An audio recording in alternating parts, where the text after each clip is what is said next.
Señores, me complace informarles que han regresado los análisis de mangas arco por arco. La película de RC me devolvió las ganas de leer Chainsaw Man y ahora que la segunda parte lleva más de 100 capítulos me he propuesto a retomarla. En su momento la abandoné porque me estaba pareciendo aburridísima, creo que la dejé cuando Nayuta le borró la mente a Asa, no recuerdo bien, pero confío que con esta releída mi perspectiva cambie, ya que no es lo mismo leer un manga de forma semanal a leer varios capítulos de golpe. Hoy hablaremos del primer arco de esta segunda parte, el arco del demonio de la justicia, y vamos a ver qué tal le sentó a esta obra cambiar de protagonista, así que bueno, comencemos con esto.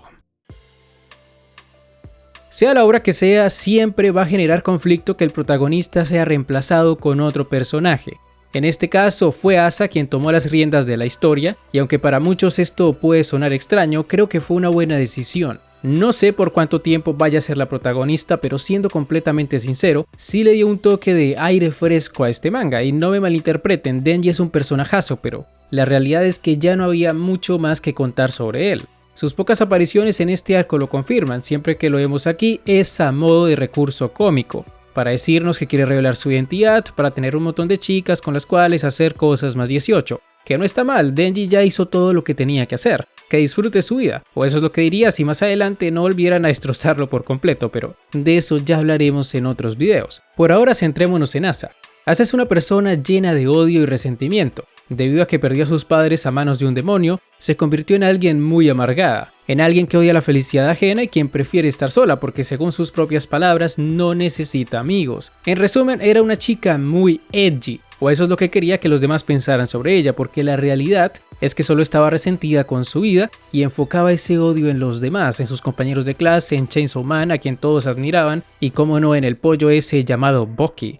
Cuando pasaron los 3 meses designados para darle material a ese bicho, Asa se sintió realizada. Por fin se iba a morir ese ser que hacía tan felices a los demás. Como tal, Bucky no le había hecho nada, pero saber que los demás se reían y hacían bromas constantemente por culpa de su presencia no hacía más que recordarle su propia miseria. Una miseria que hay que decir estaba solo en su cabeza. Asa no solo fue tratada con amabilidad por el pollo, también era envidiada por la delegada de la clase y hasta su maestro le tenía ganas, cosa que si bien era turbia, no dejaba de ser algo que otros anhelaban. La delegada de la clase hizo un contrato con el demonio de la justicia solo por eso, porque quería que su maestro solo fuera para ella, por eso le hizo zancadilla cuando se hizo amiga del pollo, porque sentía envidia de su vida. Para Asa enterarse de todo esto es liberador. Saber que no mató al pollo o que le tenían celos le hizo darse cuenta de que su vida no era tan mala, incluso pudo haber conseguido un novio y ser medianamente feliz, pero claro, cuando llegó a esa conclusión ya era demasiado tarde, la delegada ya le había cortado la cabeza. Aún así, su deseo por seguir viviendo llamó la atención del demonio de la guerra, quien a cambio de salvarla, tomaría posesión de su cuerpo. A partir de aquí, la vida de Asa da un giro de 180 grados, y no solo porque tenía que compartir su cuerpo y su mente con un demonio, sino porque recién cuando comenzaba a agarrarle el gusto a la vida, le empezaron a pasar todas estas cosas. Tras lo sucedido con Bucky, Asa desarrolló cierto miedo por la escuela. No quería regresar a ese lugar, sabía que todos se meterían con ella si lo hacía, y eso le generaba náuseas. De hecho, algunas chicas comenzaron a acosarla, pero como Yoru quería matar a Chainsaw Man, y este era un estudiante de su escuela, no le quedó de otra más que volver a ese lugar, e incluso tuvo que inscribirse en el club de cazadores de demonios, un club formado por un montón de loquitos que aspiraban a ser Devil Hunters, o cazadores de demonios, obviamente. Yuko es una de estas chicas, y tras quedar en el mismo grupo que Asa y Yoshida, quien solo aparece en este arco para evitar que Denji revele su identidad al mundo, de a poco va creando una conexión con ellos, o más bien con Yuko, porque Yoshida solo vuelve a aparecer para presentarle a Denji y ver si este es capaz de conquistarla, cosa que no sucede, dándonos en el proceso uno de los mejores memes de esta obra. Pero volviendo con Yuko, esta chica era muy parecida a Asa.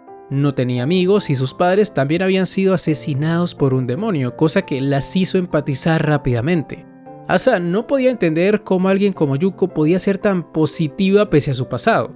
Es que incluso le regaló unos zapatos cuando llenaron los suyos con carne cruda. Asa siente que todo esto es tan irreal que hasta se muerde la mano para comprobar si su amistad con Yuko no es más que un sueño, pero al darse cuenta de que no es así, sonríe por unos breves instantes. Parecía que su vida estaba yendo por buen camino, que todos sus lamentos solo eran cosa del pasado, pero claro, se estaba olvidando de un pequeño detalle. El demonio de la guerra seguía viviendo en su interior y más que eso, el mundo donde vivían estaba repleto de monstruos igual a ese. Tanto ella como Yuko estuvieron cerca de morir por culpa del demonio murciélago, pero fueron salvadas a tiempo por nada más ni nada menos que Denji, quien se encontraba luchando contra otro bicho. Y esta parte es importante, porque aunque Yoru intentó manipular a Asa para que convirtiera a su amiga en arma, Asa prefirió arriesgarlo todo para salvar a Yuko. Esa chica era importante para ella, y no quería perderla de la misma manera en la que perdió a su madre. Asa era experta en tropezar en los momentos más críticos y cuando intentó salvar a un gato de un ataque provocado por el demonio tifón, su madre perdió la vida por ayudarla a levantarse. Ese es el trauma por el que se comporta de forma tan hostil al principio.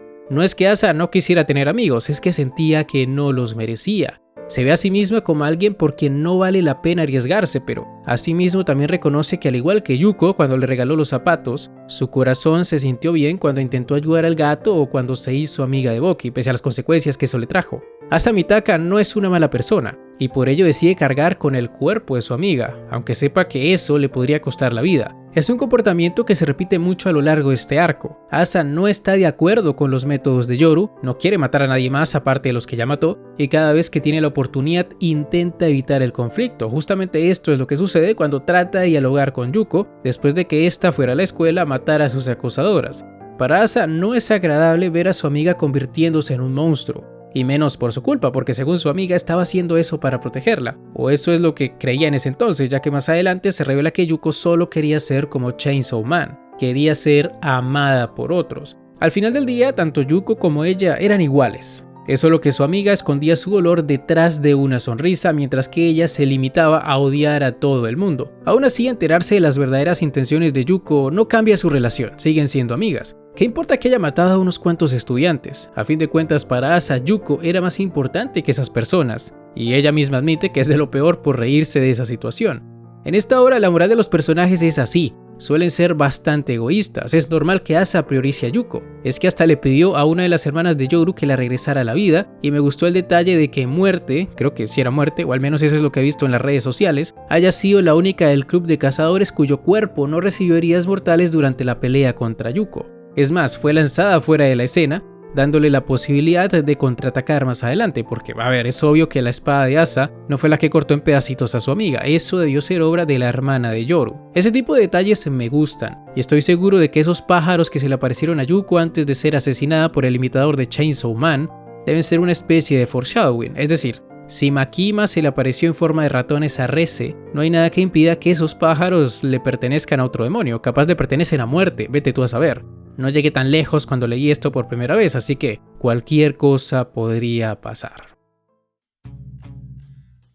Para hacer la continuación de una historia que a mi juicio había cerrado excelente, aunque con algunas tramas inconclusas, como lo de buscar a Power, el inicio de esta segunda parte estuvo a la altura. Nos deja en claro cuál es el tipo de personalidad de Asa, cuáles son sus lamentos y por qué hace lo que hace, además de establecernos cuál va a ser el tipo de relación que llevará con Yoru. Es un constante tira y afloja. Asa no se deja controlar al 100% y eso está interesante, se presta mucho para la comedia. Ver cómo Yoshida la rechazó fue muy divertido y ya que estamos hablando de ese loco, hay que ver a qué tipo de organización pertenece, porque eso de que quieran que Denji lleve una vida tranquila, no se lo cree nadie. En conclusión, la parte 2 inicia bien. Ya veremos si más adelante se mantiene este nivel de calidad, que según lo que recuerdo no lo hace, pero arriba la esperanza. Como dije al principio, leer las cosas de corrido es muy diferente a hacerlo de forma semanal, y para nadie es un secreto que este formato le ha dado muchos problemas a Fujimoto, sobre todo por la duración de los capítulos, los cuales cada vez tienen menos páginas. Y no culpo al autor por esto, el ritmo que maneja la Jump, aunque sea en formato digital, es muy desgastante, pero en fin.